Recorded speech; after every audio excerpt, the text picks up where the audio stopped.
Hello. Karibu sana na habari za asubuhi, natumai uko sawa kabisa. Hello. Hiyo ni sauti ambayo alikuwa anaitumia mwalimu wangu wa ujasiriamali, kwa maana katika darasa alikuwa anatumia kutwita. Hello, mnanisikia?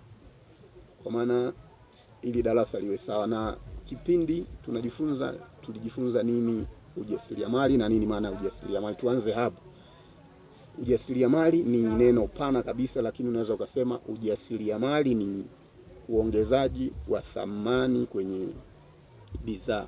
Aidha mahindi, inaweza ikawa mahindi ukaongeza thamani, inaweza ikawa njegere ukaongeza thamani, inaweza ikawa mchicha ukaongeza thamani kwenye mchicha, unaweza ikawa nyanya chungu ukaongeza thamani. Nini maana ya kuongeza thamani? Kutoka kwenye asili na kubadilisha kuwa katika matumizi. Kwa maana mfano wewe unalima mahindi, ukishalima unayavuna, ukishayavuna unayahifadhi, ukishayahifadhi unayapeleka mashineni, unakoboa, ukishakoboa unauza pumba. Maana yake umeongeza thamani katika hatua moja ya mahindi, unauza pumba, lakini pia utabaki na mahindi utayasaga, kwa maana utauza unga.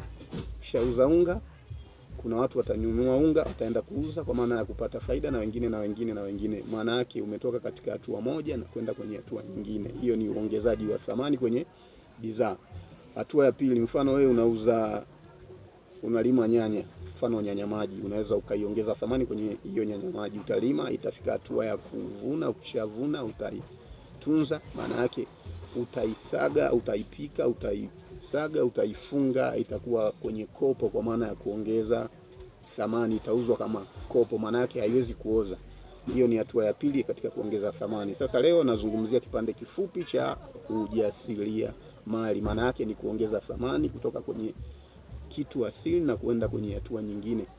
Mfano hapa nina mafuta ya mzaituni na haiji kwenye package hii, inakuja kwenye package ya lita moja. Hii ni mafuta ya mzaituni, au unaweza ukasema olive oil. Mimi naongeza thamani kwenye olive oil. Mfano nimenunua hii lita moja shilingi 15,000.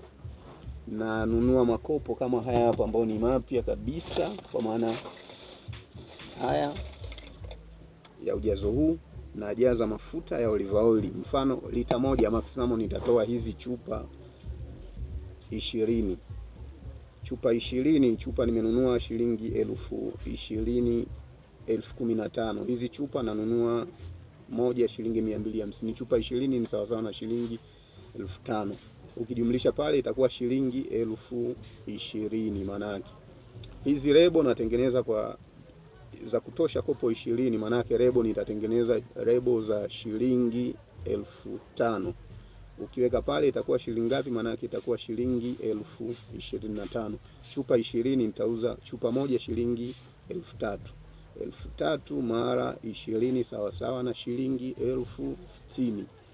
Maana yake nitauza shilingi 60,000. Nitakuwa nimeongeza shilingi 35,000. Hiyo ndio nini maana ya ujasiriamali. Na iko hatua moja hii hapa tayari ambayo nimeweka lebo, na hizi ambazo hazijaweka lebo twenzetu nikaweke lebo, uone hatua ya uwekaji wa lebo. Na hapo nadhani utakuwa umenielewa nini maana ya ujasiriamali. Na ujasiriamali upo kwa wafanyabiashara wadogo, wafanyabiashara wakati na wafanyabiashara wa juu, wote wanaweza wakawa wajasiriamali.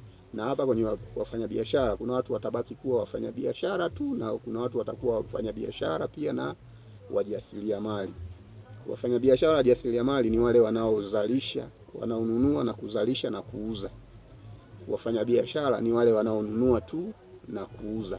Hiyo ndio tofauti ya ujasiriamali na ufanyabiashara. Karibu sana. Na hapa nakufungia lebo tumalize. Naweka lebo ili tumalize, na hapo utakuwa umepata nini maana ya ujasiriamali. Ujasiriamali unaweza ukaita ujasiri wa mali. Hii inasoma ni Kombolela product, na hizi hapa ambazo zimewekewa lebo na hizi hapa ambazo hazijawekewa nini lebo. Karibu sana, karibu tujifunze ujasiriamali. Karibu.